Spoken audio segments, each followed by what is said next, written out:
नमस्कार मु व्योमकेश त्रिपाठी दीर्घ वर्ष धरी जदि कहे विभिन्न प्रकार पुरुष निर्यातनार निच्छक दर्दनाक एवं जदि कहे सत्य घटना को लोकलोचन करने आम चेष्टा जारी रखीचु।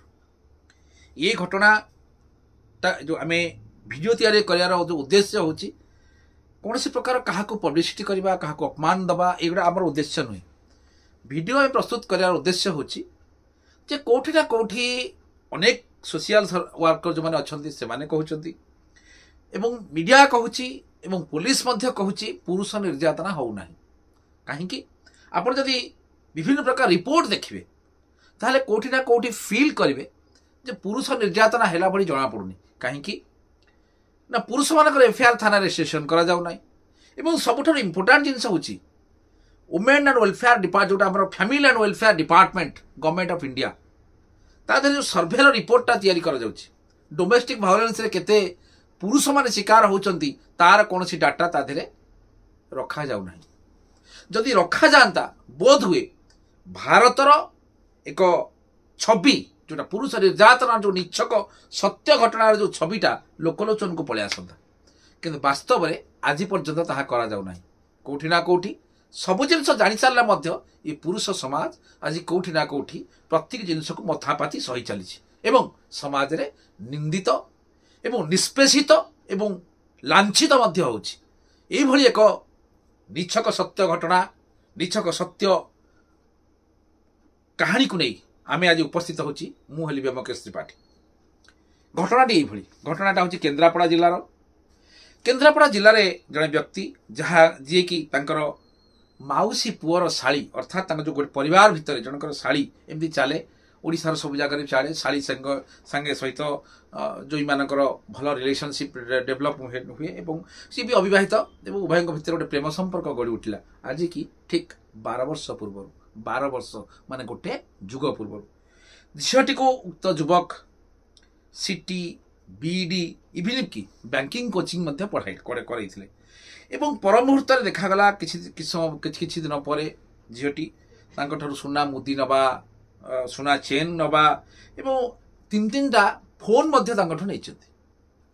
बर्तमान जितेबाला उक्त पुओटी सर्वशांत हो गला उक्त गोटे पटे पुओटी सर्वशांत है प्रेम शोषण शिकार हेई सर्वशांत अन्य पटरे झीटी माने पाठ पढ़ी आकु शोषण शोषण करी सी विराट लोक बर्तमान माने एक तो पैसा वाला फाइनेंशियली स्ट्रंग एवं एजुकेशनल तार स्ट्रंग हो गला बर्तमान से चाकरी जमी कर समय आउ जो पुओटी आउ तार मन पाइला नहीं।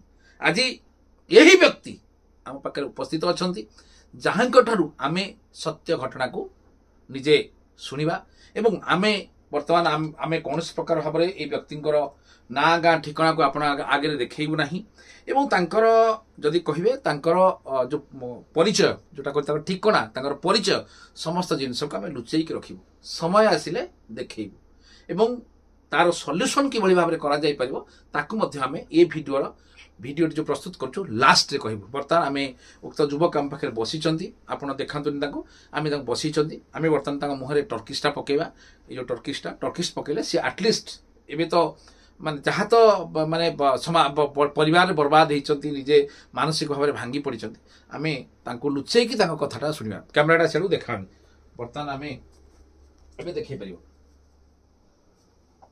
बर्तमान आम मुहर आम टर्किश पकईदे बर्तमान आम शुणा से कौ भाई भाव में निर्यातना पाई बाबू तुम्हें ये जो झीटी कथा कहूल अच्छा से जो झीटी आ जोरे कहतु आम शुणिपार जो झीटी कथा आपड़ कहते से जो झीटी संगे आपंकर एक्चुअली केते वर्षर संपर्क 12 वर्ष संपर्क 12 रु 13 और टिके जोरे कहतु 12 रु 13 वर्षर संपर्क 12 रु 13 वर्षर संपर्क।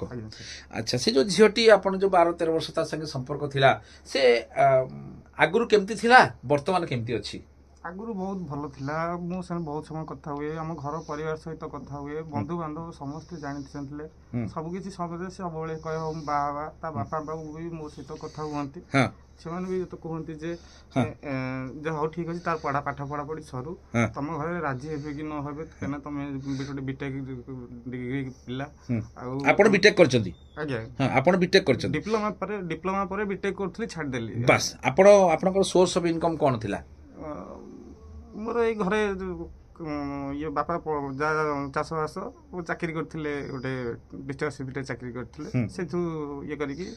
ଆପଣଙ୍କର କ'ଣ ସୋର୍ସ ଅଫ୍ ଇନକମ୍? ମୋର ଇନକମ୍ ଥିଲା ଆଜ୍ଞା, ସାର୍ ଆସିଲା ପରେ ମୁଁ ଦିଲ୍ଲୀରେ ଯାଇ ଚାକିରି କରୁଥିଲି।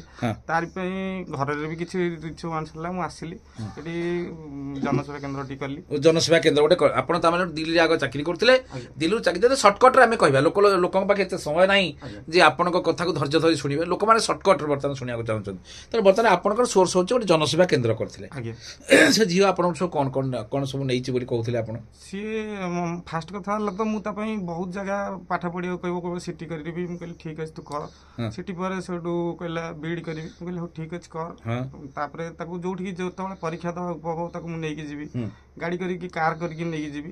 ବିଭିନ୍ନ ତା ମାମୁଁ ଝିଅକୁ ବି ମଧ୍ୟ ମୁଁ ନେଇକି ଯାଇଛି, ତାର ସାଙ୍ଗସାଥି ସମସ୍ତଙ୍କ ସହିତ। ଏମିତିକି ଏଇଠି ଯୋଉ ସ୍ୱସ୍ତି ପ୍ରିମିୟମ ଅଛି ତା ବାରରେ ବି ମାନେ ମତେ 5 ଜଣ 6 ଜଣ ତାଙ୍କ ସାଙ୍ଗ ଝିଅ ମାନଙ୍କୁ, ମାନେ ମଦ ବାରରେ। ହରେ କୃଷ୍ଣ, ରାଧେ ରାଧେ। ଆପଣ ଦେଖନ୍ତୁ ଇଏ କି ପ୍ରକାର, ଏମାନଙ୍କୁ ଆକ୍ଚୁଆଲି ଦଣ୍ଡ ଦେବା ଦରକାର। ଯୋଉ ଝିଅ ବାହା ହେଇନି, ବାହାଘର ପୂର୍ବରୁ ତାଙ୍କର ମାନେ ବୟଫ୍ରେଣ୍ଡକୁ ନେଇକିରି, ତାଙ୍କର ସାଙ୍ଗସାଥି ମାନଙ୍କୁ ନେଇକିରି ମଦ ବାର ପୁଣି ସ୍ୱସ୍ତି ପ୍ରିମିୟମକୁ ଯାଇପାରୁଛି, ସେ କୋଉ ପ୍ରକାରର ଝିଅ ଆପଣମାନେ ଖାଲି ଚିନ୍ତା କରୁଥାନ୍ତୁ। ତାପରେ କ'ଣ ହେଲା? ତାପରେ ଏମିତି ଚାଲିଲା। ତାପରେ ସବୁବେଳେ ମୋ ବୋଉ ମେଡିକାଲରେ ପଡ଼ିଲା, ସିଏ ବି ଆସିଲା ଦେଖା କରିବାକୁ। ଯେତେବେଳେ ମୁଁ ତାକୁ ନେଇକି ଆସିଥିଲି, କାରରେ ନେଇକି ଆସିଥିଲି, ମାନେ ମୁଁ ବୋଉକୁ ଛାଡ଼ିକି ତାକୁ ଯାଇଥିଲି ଏକ୍ଜାମ ତାକୁ ଦେବା ପାଇଁ। ବୋଉକୁ ମେଡିକାଲରେ ପକେଇ ଦେଇକି ମୁଁ ତାକୁ ଯାଇଥିଲି ଏକ୍ଜାମ କରିବା ପାଇଁ। ତାକୁ ନେଇକି ଗଲି ବୋଉ ପାଖକୁ, ବୋଉ ସହିତ। ନାଇଁ, ବର୍ତ୍ତମାନ ମତେ ଶୁଣନ୍ତୁ, ମେନ୍ କଥା ହେଲା ପଏଣ୍ଟରେ ଆମେ ପିନ୍ ପଏଣ୍ଟରେ କଥା ହେବା। ବର୍ତ୍ତମାନ ଆପଣ ତ କହିଲେ ଯେ ଆପଣ ତାଙ୍କ ସାଙ୍ଗେ ପ୍ରେମ କରୁଥିଲେ, ସବୁ ଠିକ୍ ଠାକ୍। ଆପଣଙ୍କ ଭିତରେ ଶାରୀରିକ ସମ୍ପର୍କ ଥିଲା? ଆଜ୍ଞା। କେତେ, ମାନେ କେବେ କୋଉଠି ରଖୁଥିଲେ ଶାରୀରିକ ସମ୍ପର୍କ? ପୁରୀରେ ହୋଟେଲରେ ଥିଲୁ, 2 ଥର ରହିଥିଲୁ। ଏଠି ଭୁବନେଶ୍ୱରରେ ରୁମରେ ବି। ପୁରୀରେ କୋଉ ହୋଟେଲରେ ସବୁ ଥିଲ? ପୁରୀରେ ସେଟା ନାଁଟା ଲେଖିଛି, ବାହାର କରି ଦେଖେଇବେ। ଆଉ ସେଠି କେତେ ରାତିରେ ରୁହ ନା ଦିନ ବେଳେ? ରାତିରେ ରୁହ। ତାଙ୍କ ପରିବାର, ତାଙ୍କ ସାଙ୍ଗ ବି, ତାର ବି ବୟଫ୍ରେଣ୍ଡ, ତା ସାଙ୍ଗ ବି ମୋ ସହିତ ବି ରହିଛନ୍ତି। ମାନେ ମୁଁ କହିବା କଥା ଯେ ଯୋଉ ତମେ ଯାଇକି ପୁରୀରେ ଯୋଉ ହୋଟେଲରେ ରାତିରେ ରୁହ, ଆଚ୍ଛା ସେ ତ ଗୋଟେ ଅବିବାହିତ ଝିଅଟେ। ଆଚ୍ଛା ତାଙ୍କ ଘର ଲୋକ ତ ଜାଣୁଥିବେ ଯେ ରାତିରେ ଗୋଟେ ଝିଅଟା ଆମ ଘରେ ରହୁନି? ସିଏ ଲୁଚାଇ ଘରେ ଟିକେ। ନା ଘରେ ଜାଣିଥିଲେ? ଘରେ ଜାଣନ୍ତି ଯେ ଇଏ ଭଲ ପାଉଛି, ବାହା ହବ, ସବୁ କିଛି ହବ, ବଟ୍ ଜାଣନ୍ତିନି ଯେ ପୁରୀ ଆପଣଙ୍କ ସାଙ୍ଗେ ଯାଇ ପୁରୀରେ ସେ ହୋଟେଲରେ ରହୁଛି ବୋଲି।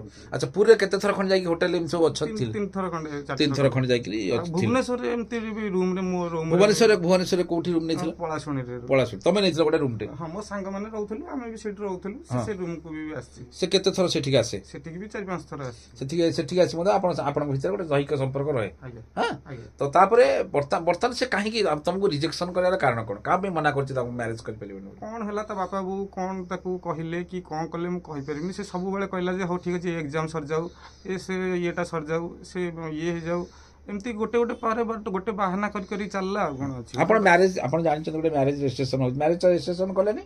କ'ଣ ଅସୁବିଧା ହେଲା? ସିଏ ମୁଁ ତ କହିବି ଯେତେବେଳେ ସେ କହିବ ଆମର ଗୋଟେ ଯୋଉ ଦିନ ମ୍ୟାରେଜ ହବ ସେଇଦିନ ବାହାଘର ହବ, ଗୋଟେ ଦିନରେ। ମାନେ ସିଏ ଆପଣ ମ୍ୟାରେଜ ରେଜିଷ୍ଟ୍ରେସନ କଥା ଏଗ୍ରି ବି କଲାନି? ନାଇଁ, ମୁଁ ତାକୁ ମୁଦି ଫାଷ୍ଟରୁ ଦେଇଥିଲି, ତାପରେ ଗୋଟେ ଚେନ୍ ବି ଦେଲି, ଫୋନ ବି 3-4 ସୁନା ଚେନ୍? ଆଜ୍ଞା। ଆରେ ବାବା। ତାପରେ ସୁନା ଚେନ୍ କୋଉଠି କିଣିଥିଲ? କିଣିଥିଲି ସେଠୁ ଚାନ୍ଦୋଳରୁ। ଆଜ୍ଞା। ତାପରେ ତାକୁ ବି ଦେଇଛି। ତାପରେ ବହୁତ କିଛି ତା ପାଇଁ କରିଛି। କ'ଣ କହିବି ସାର୍, ସର୍ଟକଟ୍ ସମୟ ଭିତରେ ମୁଁ ତ ବେଶୀ କିଛି କହିପାରୁନି। ଠିକ୍ ଅଛି। ବର୍ତ୍ତମାନ ଯଦି ମୁଁ ବି ସୁଇସାଇଡ୍ ବି ବହୁତ ଆଟେମ୍ପ୍ଟ ନେଇଛି। ମୋ ବାପା ଏମିତିକି ଇଭେନ୍ ବି କବାଟ ବି ଭଙ୍ଗା ହେଇକି ସେଠି ପଡ଼ିଛି, ତା ପାଇଁ ମୁଁ ସୁଇସାଇଡ୍ କରିଛି। ଏନିୱେ ମୁଁ ଆପଣଙ୍କୁ ଏଠି କହି ରଖେ, ବହୁତ ମାନେ ସମୟ ତ ବହୁତ ହେଇଯାଉଛି। ତେଣୁ ଗୋଟେ ବଢ଼ିଆ କଥା ମୁଁ ଏଠି ଆପଣଙ୍କୁ କହୁଛି। ଦେଖନ୍ତୁ, ଗୋଟେ ଲୋକଟେ କେମିତି ପ୍ରେମରେ ଧୋକା ଖାଇ ଆତ୍ମହତ୍ୟା କରିବା ପର୍ଯ୍ୟନ୍ତ ଯାଉଛି।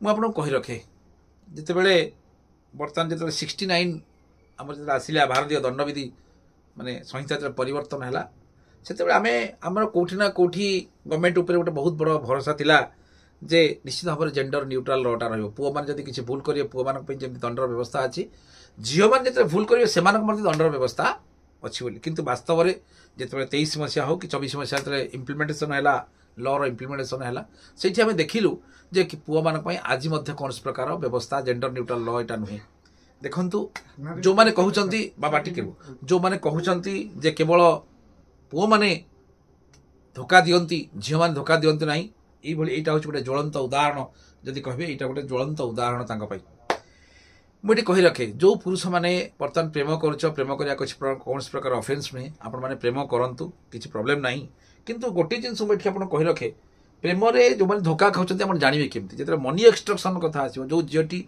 जिते आप मनी टाक एक्सट्रक्शन करुचे पैसा मागुचे बारंबार आप गोटे पैसा नहीं तार लाइफस्टाइल मेंटेन करोना ना कौटी जाणीजे जे ये झीटी मोर नुह मोठू मनीटा केवल एक्सट्रक्शन करुँच कहे तेणु मु गोटे जिन आपको कहूँ चाहूँगी जे आपण यही झील मान दूरे रुहतु एवं जदि प्रकृति जदि तथापि आप फसी जाइंट जो बाबू कहले जे मु आत्महत्या करने को चाहूली मु आत्महत्या कर आत्महत्या प्रति जिनसर सल्यूशन नुहे आपण बापा माँ अच्छा केते कष्ट से मनीष कर कोर्ट अच्छी एवं बर्तमान जदि कहे ये बाबू पाखे उक्त झील सहित विभिन्न प्रकार फोटोग्राफ्स रही आउर प्रमाण पत्र रही जो पैसा देती सुना चेन देती जहाँ भी देती बहुत गुड़े प्रमाण रही ये सब प्रमाण को धरी आपण कोर्टर द्वारस्थ हो पारे मु गोटे जिन भिडियो लास्ट रे कहूँ जे जदि यही सिचुएशन को आप फेस कर सिचुएशन को आप देखुं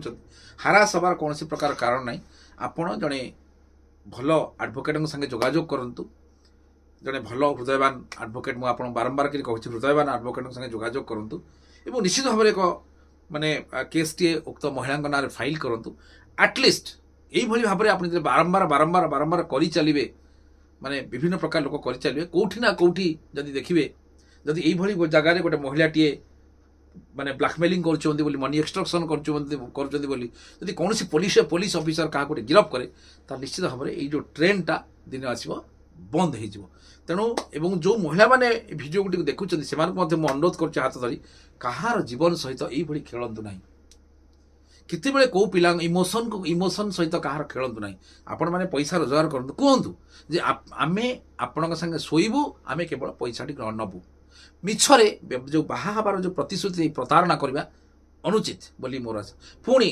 बहुत कम समय भितर मु व्यमकेश त्रिपाठी आउ एक पुरुष निर्यातनार माने दर्दनाक घटना कहानी को नहीं उपस्थित रही नमस्कार।